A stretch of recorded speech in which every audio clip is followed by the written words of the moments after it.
समस्त मध्य प्रदेश में विधानसभा चुनाव की तैयारियां लगभग सभी पार्टियों ने शुरू कर दी हैं। ऐसे में हम पहुंचे हैं मध्य प्रदेश के भिंड जिले में और भिंड जिले से मेहगांव विधानसभा के कांग्रेस के संभावित प्रत्याशी बृजेश सिंह उर्फ कल्लू बारौली हमारे साथ इस समय मौजूद हैं, जो कि पूर्व में कांग्रेस के जिला उपाध्यक्ष भी रह चुके हैं। आइए इनसे बातचीत करते हैं और जानने की कोशिश करते हैं कि यह किन किन मुद्दों को लेकर चुनाव की तैयारियां कर रहे हैं और जनता के बीच जा रहे हैं। जी सर, सबसे पहले भारतवाणी पर स्वागत है। सर, क्या क्या मूल मुद्दों को लेकर आप जनता के बीच जा रहे हैं और चुनाव की तैयारियां किस तरीके से कर रहे हैं? पहले तो आप सबका स्वागत है हमारी विधानसभा में आपका पुरजोर से। और मुद्दा तो अनेक हैं और मुद्दों के बारे में पूरा हिंदुस्तान देख रहा है कि भ्रष्टाचार का इतना मुद्दा है कि शिवराज सिंह के अगर ऊपर से कलम चलाई जाए नीचे तक शायद शरीर कम पड़ जाएगा लिखने के लिए। सबसे पहले बड़ा मुद्दा है कि हमारे यहाँ नदियां खनन खोदने का काम हुआ तो जौन सा लीडर आता है, चाहे 2008 का चुनाव रहा हो, 2013 का चुनाव रहा हो, 2018 का चुनाव रहा हो, भारतीय जनता पार्टी वहां पे एमएलए उनका ही बना एन कैन। 2018 में कांग्रेस का जो है जीता तो उन्होंने अपने नोट की दम पर के वो विधायक को अपने पाले में कर लिया। नदियां खोदने के अलावा कोई विकास पूरी विधानसभा के अंदर नहीं हुआ है। एक दूसरे हमारे यहाँ क्या है कि एक मेडिकल कॉलेज कई वर्षों से हमारे मध्य प्रदेश के मुख्यमंत्री शिवराज सिंह भूमि पूजन करते हैं, कहीं भिंड में, कहीं सिवड़ा विधानसभा में, कहीं दतिया विधानसभा में, कहीं लार विधानसभा में, कहीं अटेर विधानसभा में, कुल मिला के वो कहीं अब स्थिति उसकी साफ नहीं हो पाई।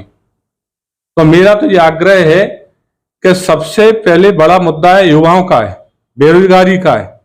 जो अग्निवीर 4 साल का कर दिया है सेना के लिए, 4 साल के बाद वो बच्चे कहाँ जाएंगे, क्या करेंगे, उनके लिए क्या शेड्यूल है सेंट्रल गवर्नमेंट के पास, मध्य प्रदेश सरकार के पास। दूसरा ये है हमारे यहाँ बिजली की समस्या ये है कि कहते हैं कि हम 12 घंटे बिजली देते हैं, 6 घंटे 5 घंटे लाइट मिलती है। तीसरा मुद्दा है गऊ का, जो गाय हमारी माता है, पूजनीय है, सनातन धर्म की जो देवी देवताओं 34,000 करोड़ देवी देवता उसमें वास करते हैं, रोडों पे भटक रही है। किसान अपने बच्चों को पाले या खेतों में मवेशियों को रखाएं, कैसे व्यवस्थाएं कर पाए। हमारी 18 महीने की जो कमलनाथ की सरकार थी उसमें हमारे कमलनाथ जी ने प्रत्येक पंचायत के लिए एक गौशाला स्वीकृत करवाई। शायद 1,000 के ऊपर गौशाला स्वीकृत हुई मध्य प्रदेश के अंदर। आज ये देखिए स्थिति क्या है, न तो गाय के लिए वहां चारा मिलेगा, ना पानी मिलेगा, ना उन्हें कोई देखने वाला मिलेगा।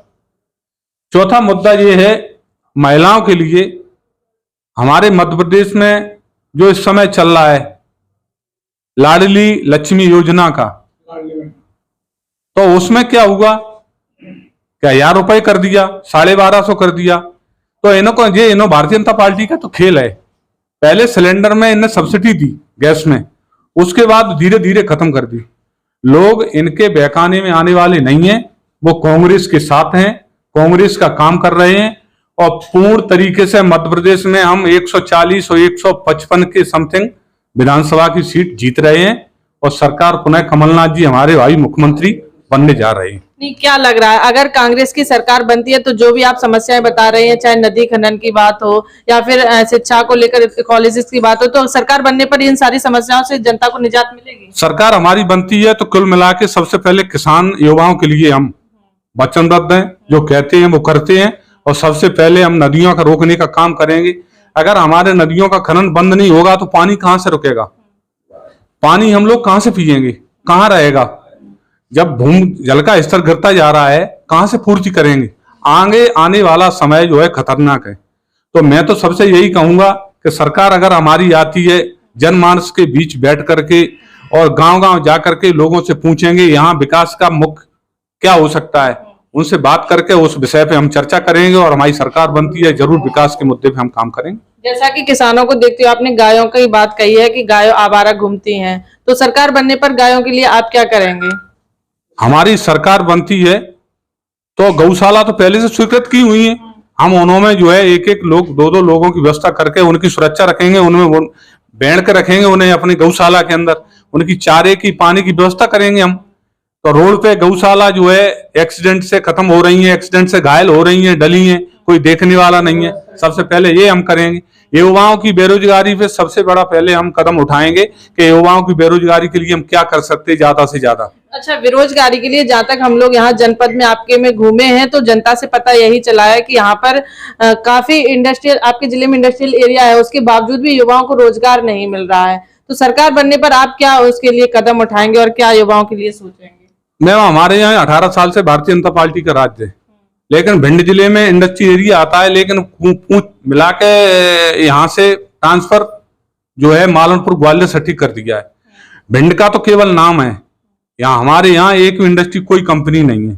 तो सबसे पहले मुद्दा है, सरकार बनती है तो हम आग्रह करेंगे, कमलनाथ जी से कहेंगे कि हमारा मालनपुर की बजाय भिंड के अगल बगल क्षेत्र तमाम ग्रामीण जंगल पड़े हुए हैं, उनमें कोई इंडस्ट्री स्थापित की जाए, इससे युवाओं के लिए कुछ रोजगार पैदा हो सके। अच्छा, अगर आप पे पार्टी विश्वास जताती है और टिकट देती है, उसके बाद जनता आपको जिताती है और यहाँ का मेहगांव का विधायक बनाती है, तो सबसे पहले आप कौन से काम को प्राथमिकता देंगे जो लग रहा है कि सबसे बड़ी समस्या है जिसे खत्म करना चाहेंगे आप? सबसे पहले आपने अच्छा सवाल किया है कि हमारी पहले पुरानी विधानसभा हुआ करती थी रोन, तो वो खत्म करके परसीमन में मेहगांव विधानसभा हो गई।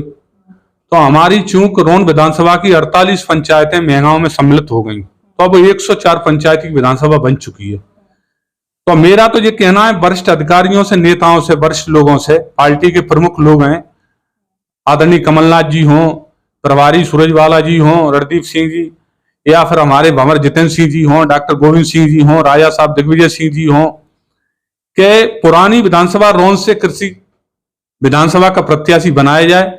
हमारी संख्या भी ज्यादा है, राजपूत समाज का 80 से 85 हजार तक वोट है हमारा। तो मैं तो ये कहूंगा कि पुरानी विधानसभा से प्रत्याशी हुआ करते थे हमेशा, एक बार पुरानी विधानसभा से जो है प्रत्याशी बनाया जाए, तो हमारे नेताओं की जो मेहरबानी होगी। और अगर हमारे पास, अगर हम पे भरोसा जताते हैं, हमें टिकट मिलता है, तो जो मैंने कहा है उसमें मैं खरा उतरूंगा, खरा उतरने का काम करूंगा।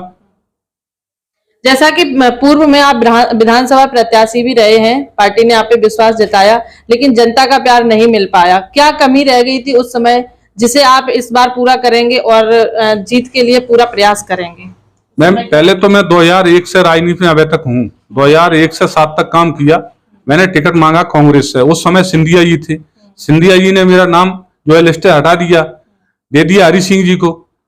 हरी सिंह के बाद में 2011-8 में मैं समाजवादी से चुनाव लड़ गया। समाजवादी से चुनाव लड़ने के बाद 2011 में पुनः कांग्रेस में आ गया। तो हमारे मित्र थे OPS भदौरिया, उन्हें टिकट दे दिया, उनके साथ रहा, 1000 वोट से वो हारे। तो फिर पार्टी ने भरोसा दिया, बोला 18 में आपको हम टिकट देंगे। 18 में भी OPS भदौरिया को जो है कांग्रेस ने टिकट दे दिया, कांग्रेस जीती वहां से मेहगांव से। अब 18 के बाद में सरकार गिर गई हमारी मध्य प्रदेश में, सरकार गिर गई तो उपचुनाव में हमारा नाम चला, लेकिन टिकट नहीं मिल पाया, टिकट दूसरे किसी को मिल गया। तो लेकिन कांग्रेस का काम तो कर ही रहा हूं, कांग्रेस के लोग साथ खड़े हैं, जनमानस खड़ा है, किसान खड़े हैं, युवा खड़े हैं, सब खड़े हैं। और कांग्रेस का किसी साथी को टिकट मिलता है तो उसके साथ रहूंगा, मुझे मिलता है तो मैं चुनाव लड़ूंगा, दम से चुनाव लड़ूंगा। अच्छा, आप पार्टी के नेता कार्यकर्ता होने के नाते आपसे सवाल ये करूंगा कि समस्त मध्य प्रदेश में कांग्रेस किस स्थिति में है और सबसे ज्यादा किस मुद्दे को वह ज्यादा प्राथमिकता दे रही है और जिसको लेकर चुनाव लड़ रही है? पूरे प्रदेश की बात कांग्रेस की मध्य प्रदेश में, मतलब पूरे प्रदेश में बहुत अच्छी स्थिति है। 140-45 से 155 सीट हम जीत रहे हैं।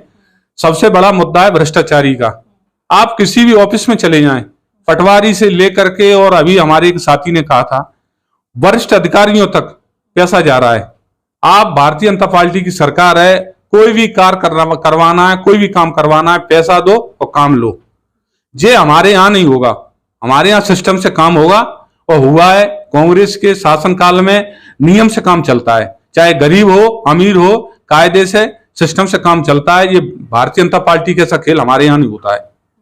जैसा कि ये थे मेहगांव से विधानसभा प्रत्याशी, संभावित प्रत्याशी ब्रजेंद्र सिंह उर्फ कल्लू, जिनसे हमने खास बातचीत की है और विभिन्न पहलुओं पर, शिक्षा, स्वास्थ्य, रोजगार पर चर्चा की है। भिंड से भारतवाणी के लिए वंदना यादव।